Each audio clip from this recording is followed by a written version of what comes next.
Christophe Debiens-Bonjour, vous êtes le vice-président de l'OCCE, Organisation pour le climat et l'économie circulaire. Pourquoi créer une fédération européenne sur les thématiques du climat et de l'économie circulaire ?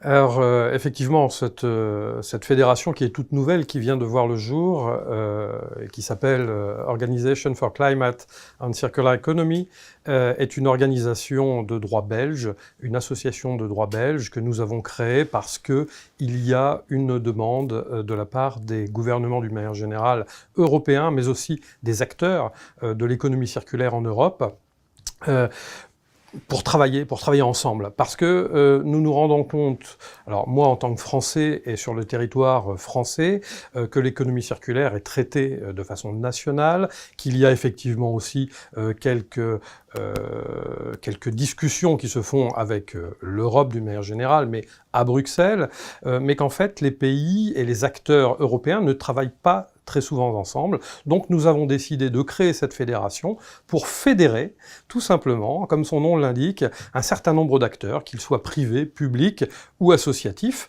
pour pouvoir travailler, réfléchir et avancer sur des projets pro-européens liés à l'économie circulaire et au climat.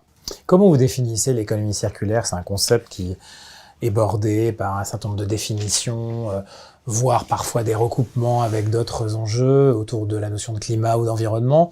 Quelle pourrait être une définition que vous partageriez, vous, au sein de l'OCCE, autour de ce concept de l'économie circulaire ? L'économie circulaire, c'est avant tout l'économie de la ressource. Donc je pense que, pour résumer, c'est surtout sur ce thème-là, l'économie de la ressource et l'efficience de la ressource. Voilà, tout simplement. C'est une définition très courte, mais qui veut en dire long. Donc je m'arrêterai juste sur ces deux mots. C'est ça. C'est une nouvelle forme de prospérité. Certains l'attachent souvent à la notion de décroissance. D'autres sont plutôt autour de la notion de croissance. Comment vous le signifiez, vous le pensez au niveau économique, par exemple ? C'est un enjeu, effectivement, sur lequel la définition, là aussi, manque de clarté parfois. Alors, l'économie circulaire, effectivement, n'est pas forcément très connue dans son déploiement, puisque l'économie circulaire existe depuis quelques années. On en parle depuis quelques années, notamment en France, pour reprendre mes fonctions en France sur l'Institut national de l'économie circulaire. Mais en fait, l'économie circulaire est en train de prendre un pas très important dans la société civile, d'une manière générale, mais aussi au niveau business, parce que c'est un changement total de paradigme. On est obligé aujourd'hui de changer nos modèles économiques, pour la bonne et simple raison que les ressources dont je parlais juste il y a un instant sont des ressources qui s'épuisent, et que nous n'avons pas une deuxième planète qui va venir se garer à côté de la Terre pour pouvoir puiser dans cette nouvelle planète et utiliser de nouvelles ressources. Donc c'est un nouveau modèle de fonctionnement, c'est un nouveau modèle qui s'adapte effectivement aux entreprises. Il y a des gens qui sont plus frileux de voir arriver ce nouveau modèle économique, mais malgré ce changement de paradigme et ces business models à faire évoluer, l'économie circulaire est créatrice d'emplois et surtout de valeurs économiques, mais aussi de valeurs ressources. Alors les géographies, on parlait de l'Union européenne, vous nous disiez que c'était trop souvent relié au national et qu'on pensait un peu ce nouveau paradigme de manière isolée, ou en tout cas au niveau national, parfois même local. Pour autant, les géographies de l'économie circulaire, c'est quoi ? C'est un continent à l'échelle européenne, c'est une petite île, c'est quelque chose qui est plus proche de la localité. Comment on peut penser ça aussi sur le terrain de la géographie ? Alors, l'économie circulaire concerne tout le monde, la planète entière, puisque aujourd'hui, les ressources sont valables autant en Amérique qu'en Europe ou bien en Asie. Donc on est tous concernés par ce phénomène de changement d'économie. Alors il y en a qui le prennent plus ou moins au sérieux, je parle des continents, et je pense qu'il faut de toute façon travailler ensemble, que ce soit l'Amérique, l'Asie, l'Europe et d'autres, autour de ce thème-là, parce que c'est un thème qui, de toute façon, devient d'une importance planétaire, mais non seulement planétaire, mais vitale. Alors, On travaille effectivement en économie circulaire sur des territoires, des petits territoires, notamment des territoires îliens, qui sont très concernés par l'économie circulaire, parce que traitement des déchets entre autres, parce que, alors on parlait climat aussi, problème de climat, problème de changement de température, élévation des eaux, quand on voit en Polynésie certaines îles qui risquent de disparaître notamment, c'est un problème de climat, mais qui va toucher aussi l'économie circulaire, parce que des flux différents, parce que des appréciations climatiques totalement différentes. Donc on est sur un système général. Et puis on a aussi des grands territoires qui sont des territoires à la hauteur d'une région, d'un pays ou d'un continent. En fait, on est tous concernés, quels que soient nos territoires, parce que le changement est en train d'opérer. Les parties prenantes, parce que finalement, un territoire, c'est souvent une autorité, un gouvernement local, un gouvernement national, voire supranational comme le niveau européen. Est-ce que les entreprises, est-ce que les organisations diverses et variées qui sont non gouvernementales, associatives, sont toutes concernées? Comment vous ressentez la participation de ces entités au cœur du phénomène? Alors, on se rend compte qu'il y a une prise de conscience de la part des collectivités, de la part des gouvernements, évidemment. En France, notamment, il y a une loi qui est en train de passer et qui va être proposée au Parlement dans les prochains mois sur l'économie circulaire. Une loi qui a été proposée au départ par Nicolas Hulot, qui a été portée par Brune Poirson, la secrétaire d'État, et qui donc devrait être portée auprès du Parlement pour validation en avril ou mai prochain. L'économie circulaire, c'est un sujet qui effectivement touche tous les pays, comme je disais. Ça ne touche pas que la France, ça touche aussi la Belgique, ça touche la Suède, ça touche l'Italie, ça touche les pays d'Asie, les pays d'Amérique. J'en parlais encore il y a quelques instants. Les entreprises sont de plus en plus concernées. Il y a une prise de conscience de la part des entreprises, de la part des collectivités territoriales ou gouvernementales. Et ça, c'est bien. Par contre, là où le bas blesse, c'est qu'en fait, la communication grand public n'est pas faite autour de l'économie circulaire, ou très peu faite, et donc le grand public, c'est-à-dire le consommateur, ne sait pas ce que veut dire économie circulaire, en tout cas le survole, mais ne le comprend pas. En plus, les acteurs qui sont donc vous et moi et la population sont concernés directement, parce que ce sont des produits directement consommés, consommables, auxquels ils sont confrontés, et puis l'acteur de la consommation, donc le grand public, doit ordonner auprès des industriels ces choix pour pouvoir faire avancer les choses. Si le grand public n'est pas touché par la communication de ce qu'est l'économie circulaire et comment on peut aller vers cette économie circulaire, eh bien les industriels auront du mal à avancer sereinement dans un nouveau business model. Donc ça passe aussi par cette communication grand public, et non pas que B2B. Voilà. C'est-à-dire qu'il y a une citoyenneté circulaire. Comment on peut l'impliquer davantage? Effectivement, on parlait de communication. Est-ce qu'on parle d'éducation? Est-ce que ce sont des campagnes, encore une fois, de communication? Est-ce qu'il y a aussi une relation, une conversation avec les marques ou les autorités gouvernementales? Comment vous pensez, vous, qu'on puisse faire évoluer cette citoyenneté circulaire vers davantage, justement, d'implication, alors même que c'est vrai que le quotidien de chacun d'entre nous est plutôt à court terme aujourd'hui et que c'est difficile de se projeter. On voit les difficultés, d'embrasser les problématiques environnementales alors même qu'on les connaît tous et toutes. Alors, la communication, ça passe par des outils que l'on connaît d'une manière générale. Ça peut être par la télévision, des campagnes de programmes courts qui seraient, par exemple, la minute de l'économie circulaire, qui expliquerait donc à un grand public, à un public non averti et surtout amateur en matière d'économie circulaire, de ce que cela représente, quels sont les produits intéressants, comment s'orienter vers cette nouvelle économie. Et puis, en ce qui concerne les industriels ou les collectivités, c'est aussi de la communication, mais différente. Elle est orientée business et c'est du B2B. Donc ce sont des gens qui travaillent ensemble. C'est de la réflexion entre multi-acteurs, donc public-privé. Et puis de la communication d'une manière générale qui s'organise autour des acteurs, donc du grand public, et des industriels, parce qu'il faut équilibrer, il faut pouvoir avancer dans cette... Est-ce que c'est plus de l'incitation ou de la pression ? Est-ce que c'est d'après vous, comment on avance sur un terrain? Alors là, pour l'ensemble des parties prenantes, est-ce qu'il faut davantage d'incitations ou plus... Alors, il y a des incitations, évidemment, parce que il faut que les incitations soient bénéfiques, c'est-à-dire qu'il faut être positif dans la démarche. Si nous sommes négatifs, si nous incitons par la punition, je pense que ce n'est pas forcément la meilleure orientation.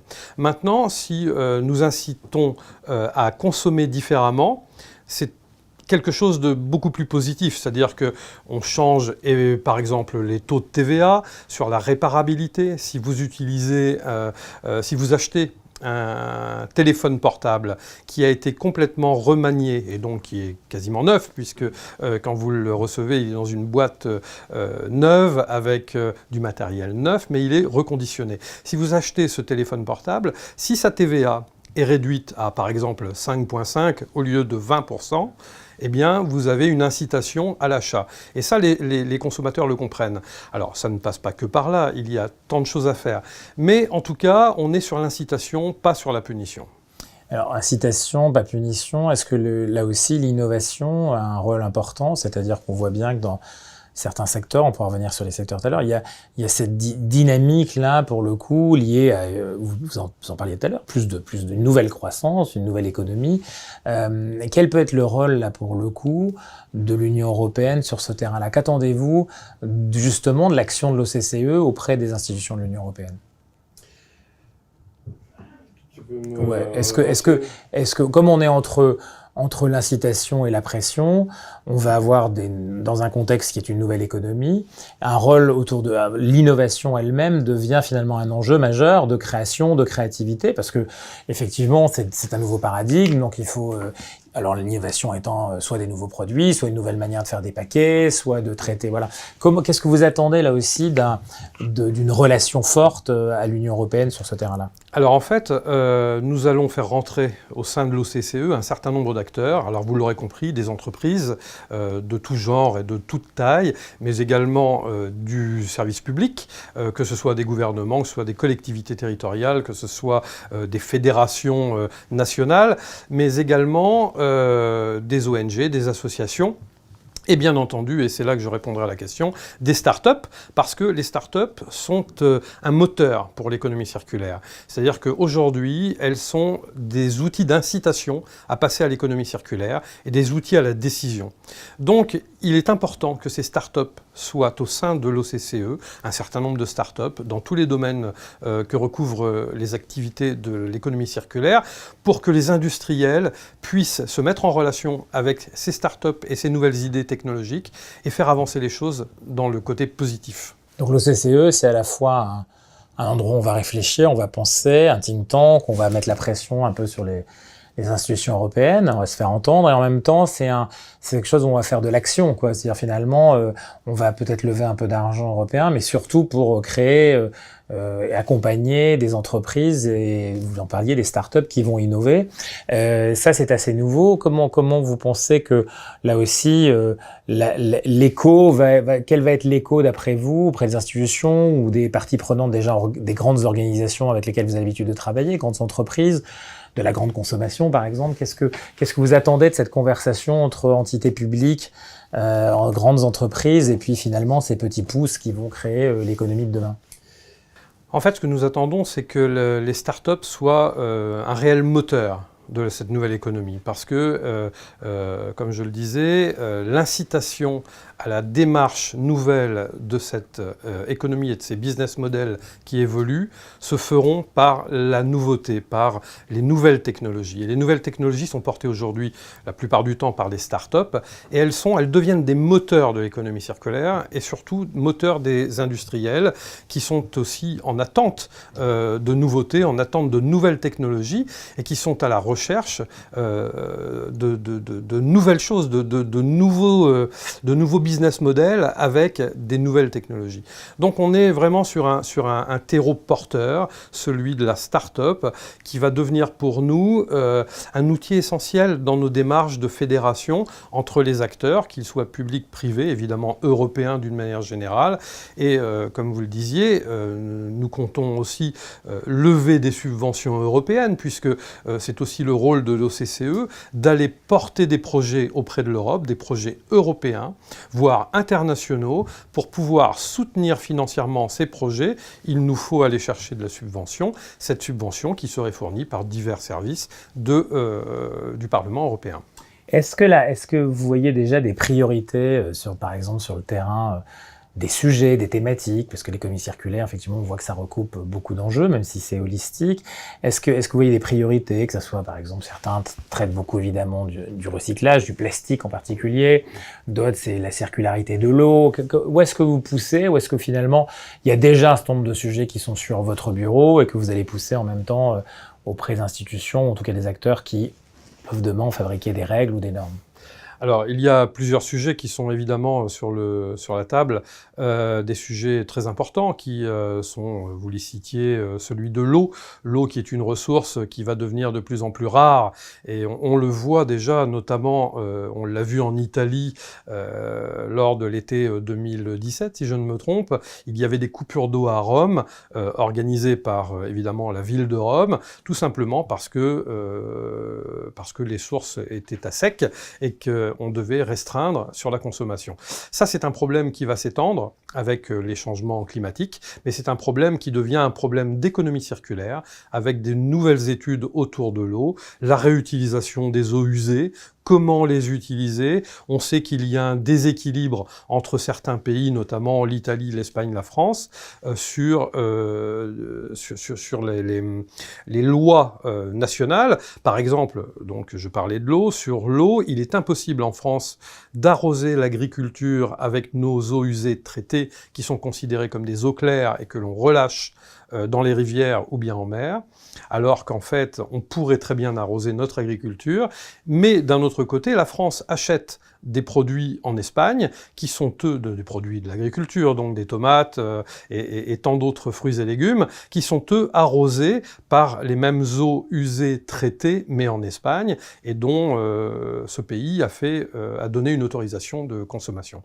Donc on est dans des illogismes qu'il faut faire évoluer, et c'est aussi ça l'OCCE. C'est aussi aider à la compréhension, à la réflexion et surtout à l'instruction auprès du Parlement européen notamment, mais aussi auprès des différents parlements européens, donc pour chaque pays.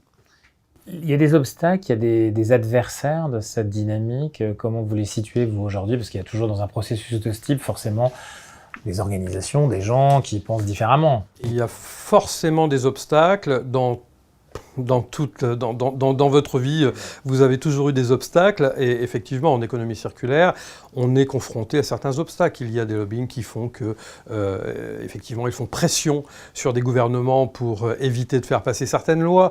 Mais de toute façon, quoi qu'il arrive, même avec ces forces contraires, on doit avancer, on doit faire en sorte que les choses avancent, on doit être fort et résister, parce que il est important que cette nouvelle économie se mette en place. Aujourd'hui, nous n'avons plus le choix. Nous n'avons plus le choix. Nos ressources sont totalement épuisées et il faut vraiment penser à régénérer.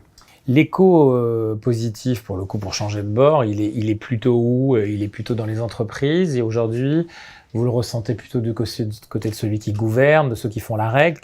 On a parlé des citoyens, qu'il est difficile forcément d'associer parce que leur quotidien n'est pas toujours là.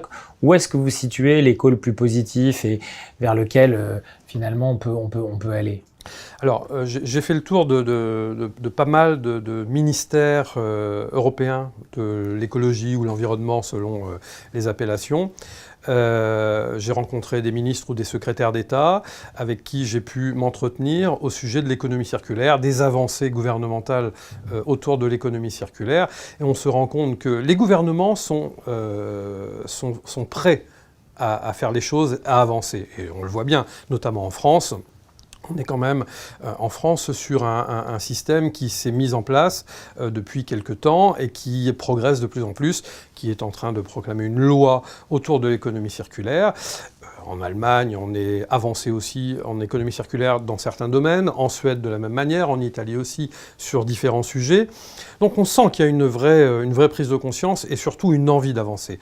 Mais les industriels ont aussi envie de faire évoluer les choses. Il n'y a pas que des lobbying, il y a aussi des industriels qui sentent que le vent tourne et que de toute façon, s'ils ne prennent pas place maintenant, il sera trop tard demain. C'est-à-dire que les entreprises seront menées peut-être à s'écrouler, en tout cas sur le business model d'une économie dite linéaire. Passons ensemble à l'économie circulaire. Je pense qu'il est temps de comprendre. Je pense que les industriels, les services publics, mais aussi les associations, universités et tous les acteurs de la société civile sont invités à participer à cette grande table ronde qui va nous permettre de réfléchir, d'avancer et de passer enfin à cette nouvelle économie dite circulaire. C'est tous ces mois, et je dirais un peu plus, sur lesquels vous avez évidemment visité des pays, des régions, sur lesquelles vous avez travaillé avec des entreprises. Est-ce qu'il y a quelques exemples que vous voudriez souligner aujourd'hui dans différents secteurs de réussite, ou en tout cas qui peuvent éclairer celles et ceux qui s'interrogent là aussi parfois pour mieux comprendre ce que ça peut recouvrir comme enjeu, comme circonstance parfois. Si vous aviez un ou deux exemples à nous donner de réussite à la fois pour une entreprise, pour des entreprises ou pour des pays ou régions en l'occurrence. Donc en fait, il y a aussi possibilité de voir des exemples différents et de toute nature autour de l'économie circulaire, des exemples internationaux sur une plateforme internationale qui s'appelle économiecirculaire.org.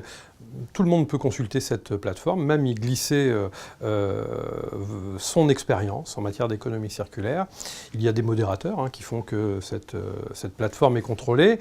Et cela permet de mieux comprendre en fait à quoi correspondent les outils ou les projets d'économie circulaire et surtout les leviers de l'économie circulaire.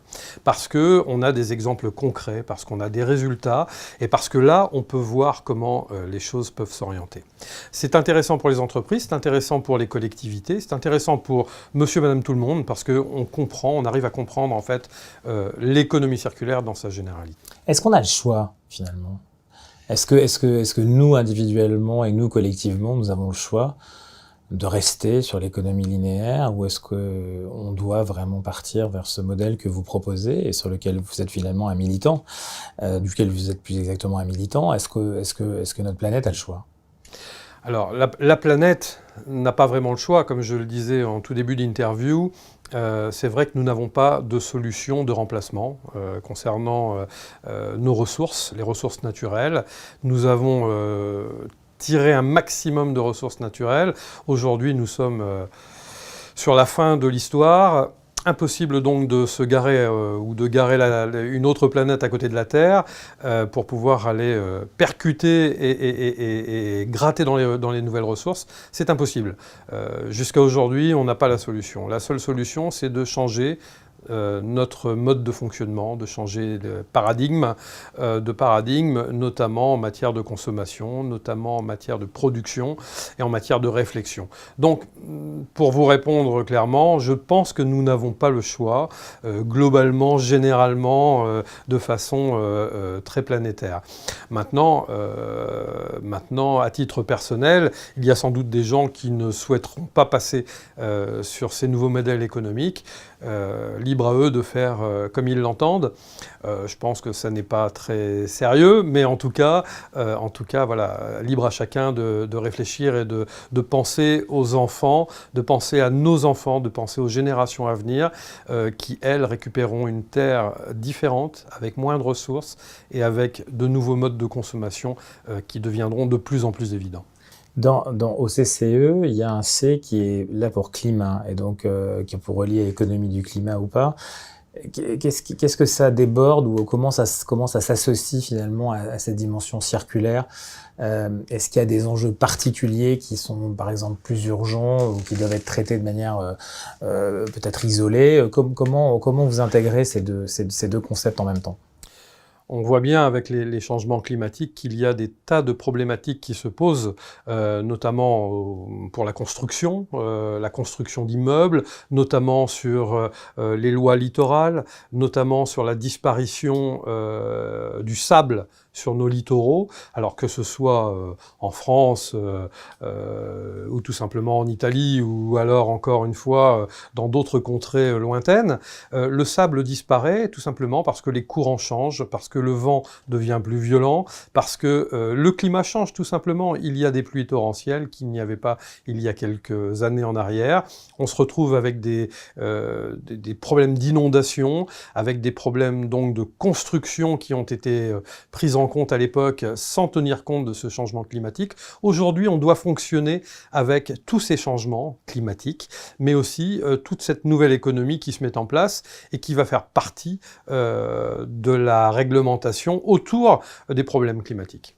Est-ce que le CCE sera réservé à des ressortissants des organisations, des universités, des entreprises qui sont de l'Union européenne, ou des pays d'ailleurs, ou des territoires, ou est-ce qu'on va pouvoir y adhérer alors même qu'on est au-delà de la géographie européenne ? Alors oui, on va pouvoir y adhérer effectivement au-delà de la géographie européenne, puisque on s'ouvre à l'international, on va même aider des pays en voie de développement sur de nouvelles propositions autour de cette nouvelle économie circulaire. Nous avons déjà d'ailleurs des demandes de la part du continent africain, et notamment de certains pays en Afrique, à savoir la Côte d'Ivoire, à savoir la Centrafrique, à savoir le Bénin, qui s'intéressent, alors il y en a d'autres, pays du Maghreb également, Tunisie, Maroc, s'intéressent de très près à ce qu'est l'économie circulaire et notamment à des thématiques qui sont fortes au sein de ces pays. Je pense aux déchets de la construction aussi, qui se retrouvent sur les bords de routes. Je pense à Tunis par exemple, où on retrouve dans la ville de Tunis un certain nombre de déchets de la construction, parce que déchets sauvages, et ça n'est pas pris en compte. Alors c'est un problème pour les gouvernements qui cherchent des solutions et qui essayent de se doter des meilleurs outils pour pouvoir parer à ces problématiques. Et l'OCCE sera là pour essayer de régler ces problèmes-là, en tout cas de faire avancer les choses et de trouver des solutions, qu'elles soient financières ou techniques.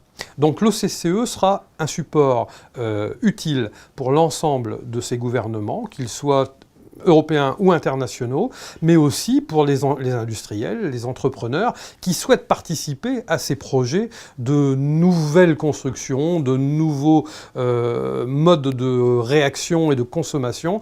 Donc nous sommes ouverts à tous, en clair, et y compris au grand public, parce que vous pourrez, si vous le souhaitez, en tant que personne physique, participer à l'OCCE en vous inscrivant sur cette fédération qui est ouverte également à tous, tout à chacun, pardon.